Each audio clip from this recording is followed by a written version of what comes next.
Ketemu lagi dengan saya, Gembala Are, dan pada saat ini saya akan berbagi topik atau berbagi firman Tuhan mengenai Paskah.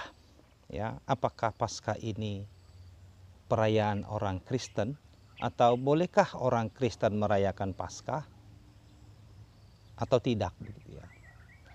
Memang kita tahu bahwa sudah ribuan tahun orang Kristen merayakan Paskah. Ya, tetapi perlu kita ketahui sejarah daripada Paskah itu sendiri, ya, supaya kita mengerti mengapa Paskah itu dirayakan dan apakah orang Kristen boleh benarkah merayakan Paskah, begitu ya. Nah, kalau kita lihat saudara-saudara di dalam Keluaran pasal yang ke-12 ayat 21 sampai ayat yang ke-28 seperti ini kira-kira. Lalu Musa memanggil semua tua-tua Israel serta berkata kepada mereka, "Pergilah, ambillah kambing domba untuk kaummu dan sembelilah anak domba Paskah. Kemudian kamu harus mengambil seikat hisop dan mencelupkannya dalam darah yang ada dalam sebuah pasu. Dan darah itu kamu harus sapukan pada ambang atas dan pada kedua tiang pintu. Seorang pun dari kamu tidak boleh keluar pintu rumahnya sampai pagi. Ya, dan Tuhan akan menjalani Mesir untuk menulahinya. Apabila ia melihat darah pada ambang atas dan pada kedua tiang itu, maka Tuhan akan melewati pintu itu dan tidak membiarkan pemusnah masuk ke dalam rumahmu untuk menulahi. Kamu harus memegang ini sebagai ketetapan sampai selama-lamanya bagimu dan bagi anak-anakmu. Dan apabila kamu tiba di negeri yang akan diberikan Tuhan kepadamu seperti yang difirmankannya, maka kamu harus memelihara ibadah ini. Dan apabila anak-anakmu berkata kepadamu, apakah artinya ibadah ini? Maka haruslah kamu berkata, itulah korban Paskah bagi Tuhan yang melewati rumah-rumah orang Israel di Mesir ketika ia menulahi orang Mesir, tetapi menyelamatkan rumah-rumah kita. Lalu berlututlah bangsa itu dan sujud menyembah. Saudara-saudara, kita tahu sejarah Paskah itu dirayakan, itu adalah karena mengingat lewatnya malaikat maut dari perkemahan orang Israel yang ada di negeri Mesir pada saat itu. Jadi Tuhan ingin menghukum bangsa Mesir karena tidak percaya kepada Tuhan, dan bukti mereka tidak percaya, mereka tidak memberikan izin kepada bangsa Israel kembali ke tanah Kanaan, di mana Abraham dulu membeli tanah di sana, dan tanah itulah tanah perjanjian yang diberikan Tuhan kepada Abraham dan keturunannya. Dan kita tahu semua bahwa tulah ke-10 ini adalah sebuah tekanan yang sangat besar kepada bangsa Mesir, dan melalui itulah Tuhan mengeluarkan bangsa Israel dari Mesir, dan Firaun mengizinkannya karena penderitaan yang sudah amat luar biasa mereka alami.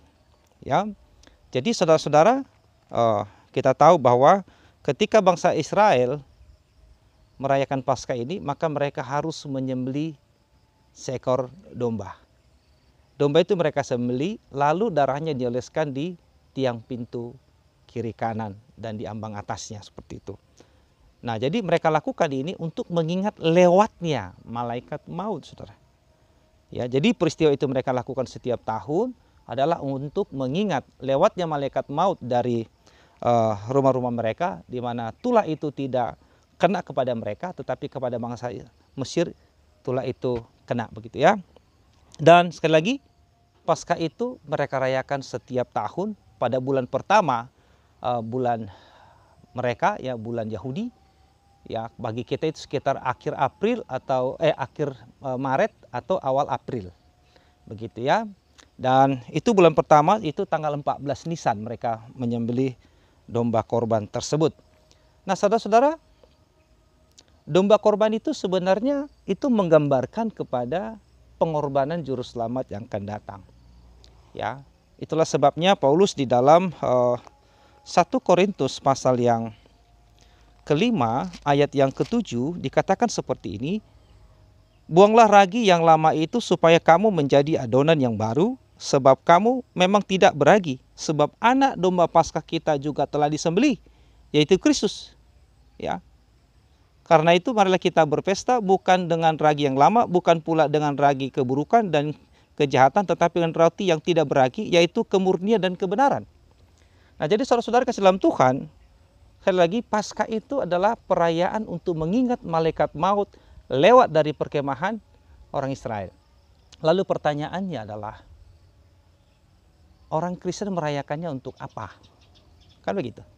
Orang Kristen merayakan Paskah itu untuk apa? Itu jadi pertanyaan. Sebab Kristen dengan Yahudi adalah dua keyakinan yang berbeda.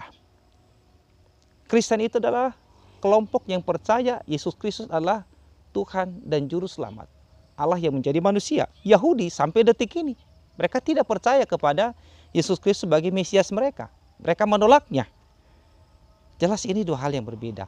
Nah, walaupun sedikit saya ulas bahwa lahirnya kekristenan itu adalah karena penolakan bangsa Israel sebagai bangsa yang Tuhan pilih untuk memberitakan kabar baik kepada dunia. Allah itu datang kepada mereka, mereka tolak, maka Tuhan dirikan namanya gereja. Gereja didirikan untuk menggantikan bangsa Israel sebagai tiang penopang dan dasar kebenaran. Nah, saudara-saudara, coba kita perhatikan bagaimana ketika rasul-rasul menjadi percaya kepada Yesus Kristus. Tentu kita tahu bahwa rasul-rasul itu sebagian besar, ya seluruhnya adalah orang Kristen, ya seluruhnya, ya seluruhnya adalah orang Kristen. Berikutnya baru nanti ada orang-orang percaya yang non Yahudi. Nah, coba kita perhatikan saudara, di dalam tulisan Rasul Yohanes, kita tahu Rasul Yohanes adalah Rasul Yesus Kristus dari bangsa Israel sendiri. Nah, coba kita lihat dalam Yohanes pasal 2 ayat yang ke-13. Ketika hari raya Paskah orang Yahudi sudah dekat, Yesus berangkat ke Yerusalem. Anda bayangkan bahwa Yohanes sendiri yang notabene-nya dulunya adalah seorang Yahudi, dia adalah sebagai bangsa Israel, ya dari bangsa Israel maksudnya. Dia tidak lagi mengatakan bahwa Paskah itu adalah perayaan mereka. Nah, kita lihat lagi saudara-saudara di dalam Yohanes, ya, dalam Yohanes pasal yang ke-6, Yohanes pasal yang ke-6 ayat yang ke-4 seperti ini lagi bunyinya. Dan Paskah hari raya orang Yahudi sudah dekat. Paskah hari raya orang Yahudi. Apakah Anda orang Yahudi? Jelas tidak. Berarti Paskah bukanlah perayaan Anda. Kalau orang Yahudi patut dan wajar merayakannya karena itu adalah perayaan mereka, saudara. Lalu kalau orang Kristen merayakannya, apa hubungannya? Ya sebenarnya tidak ada. Ya, kita baca lagi Yohanes pasal 11, saudara, ayat 55. Pada waktu itu hari raya Paskah orang Yahudi sudah dekat dan banyak orang dari negeri itu berangkat ke Yerusalem untuk menyucikan diri sebelum Paskah itu. Ya, kembali lagi saudara, Yohanes mengatakan bahwa Paskah itu adalah perayaan orang Yahudi, bukan perayaan orang Kristen. Jadi saudara-saudara Islam Tuhan, menjadi orang Kristen itu bukanlah menjadi orang Kristen ikut-ikutan, tapi menjadi orang Kristen yang berpengertian. Toh di dalam Alkitab sudah jelas begitu, ya sudah jelas bahwa Paskah itu adalah perayaan orang Yahudi. Itu bukan perayaan orang Kristen, saudara.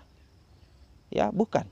Jadi yang kita rayakan ini sekarang, ya kebetulan ini sekarang secara umum, ya hari Minggu, ya 3 hari yang lalu Yesus itu diperingati telah mati begitu ya. Nah sekarang hari Minggu itu diingat sebagai kebangkitannya. Tetapi orang Kristen mengatakan bahwa kebangkitan itu adalah Paskah.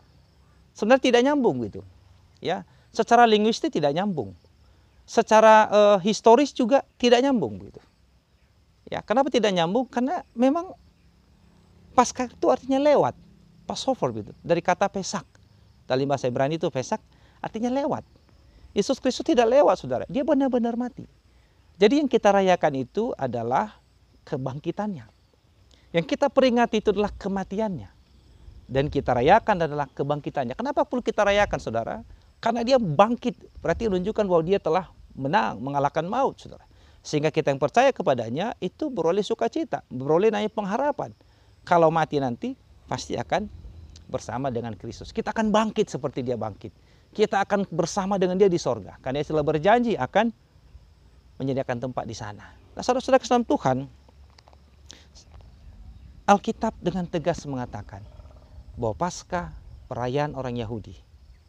Paskah itu perayaan orang Yahudi. Anda seorang Kristen atau Anda seorang Yahudi? Kalau Anda seorang Kristen, maka yang Anda rayakan atau yang kita rayakan adalah kebangkitannya. Ya, jadi bukan kelewatannya, ya. Paskah itu artinya lewat, ya. Jadi sekali lagi saudara-saudara, mari kita lihat Alkitab kita. Ya, mari kita lihat Alkitab kita. Mari kita perhatikan dengan seksama supaya kita tidak tertipu dan supaya kita tidak menjadi keliru begitu ya. Jadi tidak salah mengimani. Nah, jadi sekali lagi karena domba Paskah itu sudah digenapi, maka tidak patut lagi merayakan Paskah. Sekali lagi, kalau Anda merayakan Paskah, ya kalau Anda merayakan Paskah, maka Anda harus potong domba.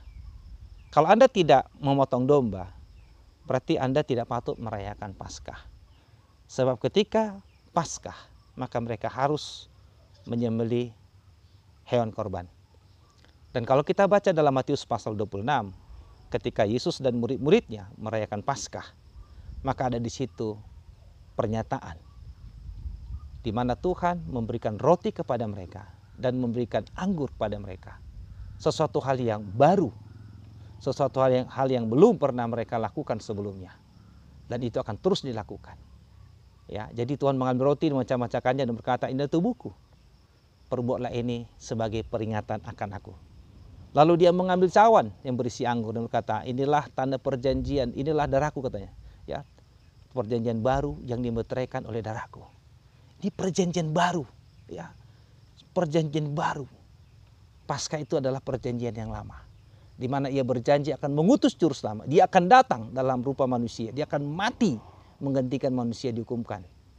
Dan setelah itu dia akan bangkit, saudara. Dia akan datang dan setelah dia mengorbankan dirinya, ya, setelah ia mengorbankan dirinya, maka perayaan Paskah, penyembelihan hewan korban atau ibadah simbolik dalam perjanjian lama itu dihentikan. Ya, itu dihentikan. Itulah sebabnya dalam Lukas 16 ayat 16 dikatakan kitab Taurat dan kitab para nabi berlaku sampai tampilnya Yohanes. Ya, Lukas 16 ayat 16, Galatia pasal 3 24-25, bahwa kitab Taurat itu adalah penuntun sampai Kristus datang. Galatia pasal yang ketiga ayat 24-25, bahwa hukum Taurat itu penuntun sampai Kristus datang. Jadi ketika Tuhan Yesus sudah datang, maka Paskah itu digenapi. Ketika Tuhan Yesus datang, maka Paskah itu digenapi. Tuhan Yesus memberkati.